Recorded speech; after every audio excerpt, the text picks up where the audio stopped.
Hello and welcome to Out of My Mind. My name is Robison Wells. Today we're going to be looking at some questions that were sent in last week. The first one is, let me read it. Nikki Clough asks the question, how old were you when you started experiencing symptoms and what was it like at that age? Stacy Whitman added on the question, how did it change over time, knowing that my situation was a gradual increase? What happened is that I had my first panic attack in 2008 when I was 30 years old.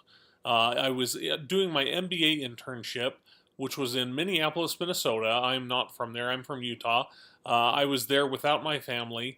I was working 80-hour weeks. It was extremely stressful. I was in the final days of preparing a presentation that I was going to give as an intern to the president of the company. I started to have a panic attack, and if you've never had a panic attack, basically what it is that it feels like a heart attack. It feels like you're dying. You have chest pain, you have rapid breathing, you have just this overwhelming feeling of doom and dread, and as I was sitting there in my cubicle, this all started to happen to me, and I didn't have any idea what was going on, and I thought that I was dying. Anyway, I had a few panic attacks over the years following that, but it wasn't until another extremely high-stress situation that things got worse. I was working my second job out of my MBA, product manager position for a great company, but it was a 2-hour commute. And at the same time, I had sold Variant, and I was working on its SQL feedback. And both of these things came together, and it was very, very stressful.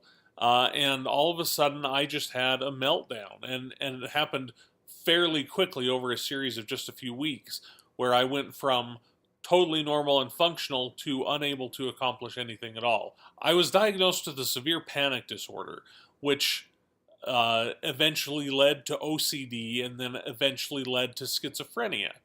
We get to this question of where did it come from? And my doctor explained it once as your DNA is not a blueprint that explains how your life is going to be and exactly what you're going to look like and how you're going to live. Your DNA, he said instead, is a series of switches. And everyone has different switches, but they are all talking about the possibilities that will happen in your life. I had a switch or a genetic marker that indicated that I had the potential for having mental illness. And then it was environmental factors, in this case this extreme stress of the job, that led to that switch flipping and giving me panic disorder, OCD, and schizophrenia. Looking back, I can see that as a kid, I had a lot of anxiety symptoms, which manifested mainly through anger and stress. I remember being embarrassed very, very easily. I would explode in rage. I just had this uncontrollable temper that lasted with me up until my early 20s. And I was finally able to take care of that. But it was all this anxiety. And also looking back, once I was diagnosed with OCD, I was able to find that there were a lot of things in my life that, as a kid, I displayed these OCD tendencies. A good example is that I would always need to make numbers reconcile. And it's a weird thing. I talk about it a lot, but the two examples I always give are addresses and clocks. The house that I lived in, the street number was 1025. And so how do I make that reconcile?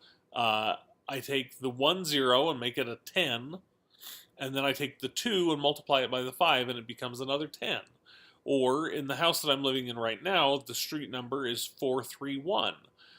So that's easy. 4 and then 3 plus 1 is another 4, and they match up.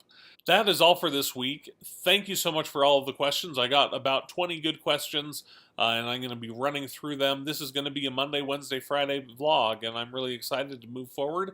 Thank you for your engagement. If you enjoyed this, please click subscribe and give us a like in the comments and leave a comment. I'd love to hear from you. Thanks so much, and I will see you on Wednesday.